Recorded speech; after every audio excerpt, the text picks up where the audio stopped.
they'll tell you the truth. James never saw this movie. That's why we're still friends.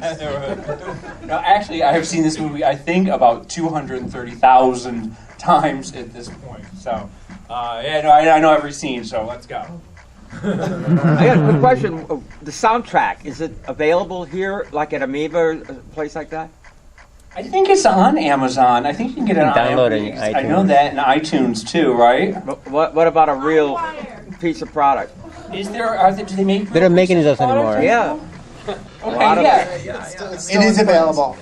I mean, it said TNT Records. I don't know whether that was just for the movie. TVT, I'm they're sorry? still in business. They put out the soundtrack. It should be available in stores still, but if they're not, right to the store. Well, I mean, what I'm just getting at is if I go to Amoeba, they can probably find it. Yes. 25 cents. You can buy a used Sold, I'll take a dozen. I think we got that cleared up. Questions? Can you guys talk a little bit about like the casting choices and where some of them came? Because as we were watching it, we were like, because I'd seen it a few times before, but was remembering all these great character actors that you put in it and have gone on to do really amazing things. But can you talk about like where the ideas for like Wilmer and Mia and Chloe? Wait, where did John Stamos come from? How did you get that? Wasn't that like a shock, like out of the blue? How did you? He just was doing cabaret in New York at the time, so that was out of the blue. Well, I want to say that, but there was a lot of, from the very beginning, they wanted Macaulay Culkin. That was he was 10 years old, and they were like, he's going to play Michael Ealing. But I remember with me, they wanted Andy Dick at first, and then they wanted David Spade.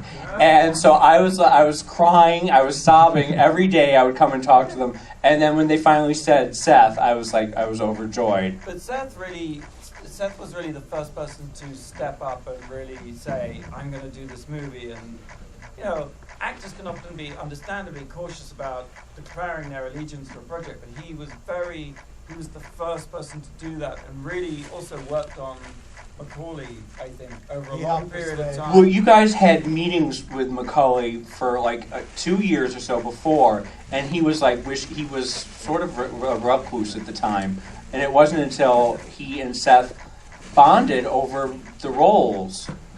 And let's just cut to the chase. Macaulay's performance, very controversial to a lot of people. We stand by it.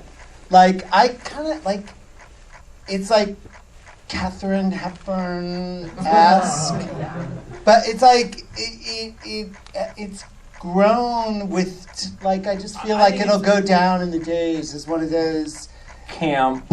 No, not camp. Camp, totally camp, and that was so ballsy of him to do. Well, the thing you have to realize about both Seth and Macaulay is they are guys.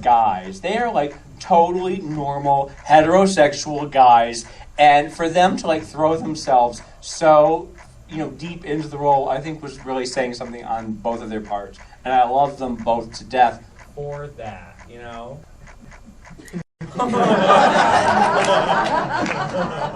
See, I think Macaulay actually really captured the real energy of Michael, because Michael's energy is a little weird, and the timing, it's just... Well, Michael is very awkward. He's not somebody who conversation flows easily, and the laughter is always punctual, very weird and staccato, and so he did sort of understand that. Yeah, he's very studied. Yes. Which is what that performance was. See? It was it was action. The other key factor in the casting was, I know there's only one question, we're answering at exhausted length, was that there was always a sense that if we could attract the right names, the financing would flow for the movie.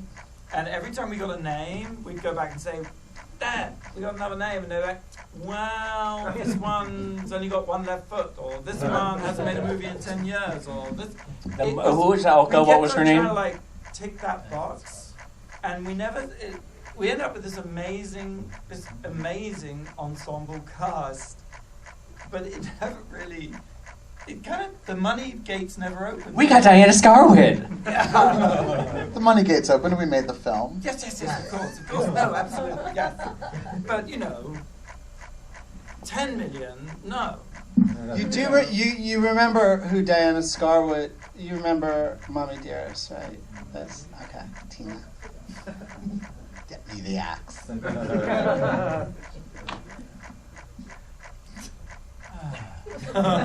Anyone else? Anyone else? Any questions? Where's our questioner gone?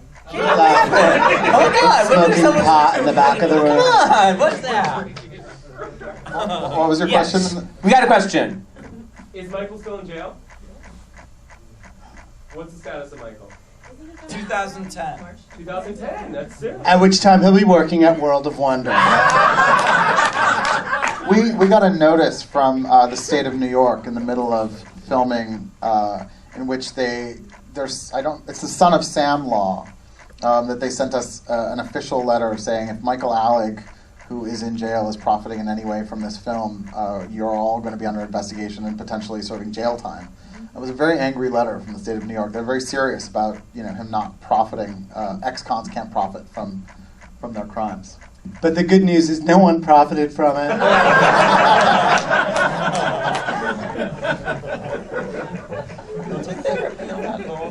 Did they find that the Son of Sam law was unconstitutional? I don't know. Oh, I don't. But James, you're in pretty regular touch with Michael, right? Michael and I made a pact that I was not allowed to discuss him in public anymore.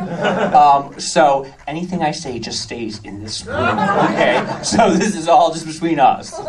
But actually, no, Michael is not talking to me right now. I don't know what I did, but about like 6 months ago, he got very angry. And I think it was when I was telling people that, he just had all the time added on for the drug charges that he had dirty piss and urine in prison, and so they put him in like a psychiatric facility, and he was like naked for 20 days, and he's been beaten and all sorts of things, and he was just a little upset that I was telling people that I didn't think that it was a Percocet that would cause someone to get 4 years put onto their sentence. And it was obvious, I think Michael was trying to do this. Oh my God, here we go.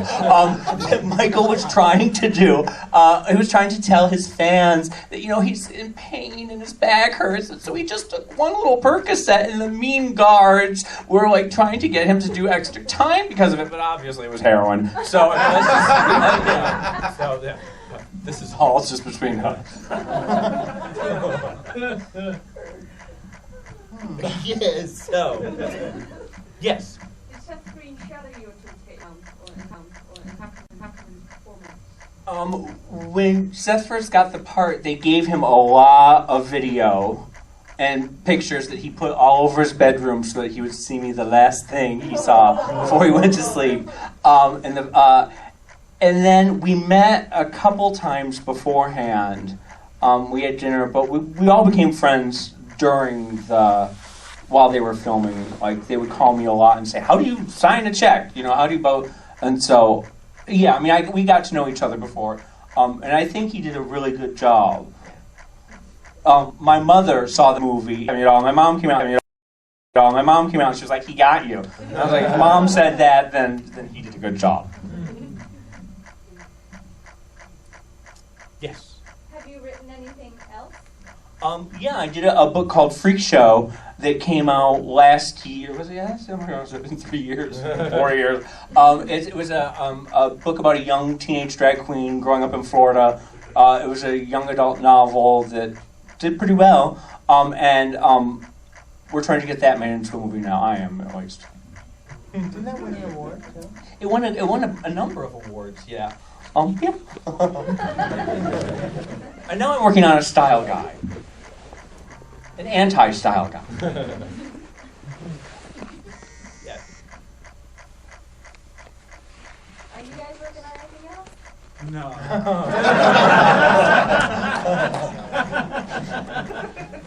We're trying to make this movie based on a book called Michael Jackson Was My Lover.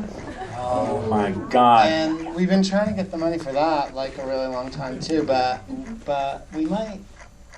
We're getting closer. I think that the latest idea is that We're talking to LaToya.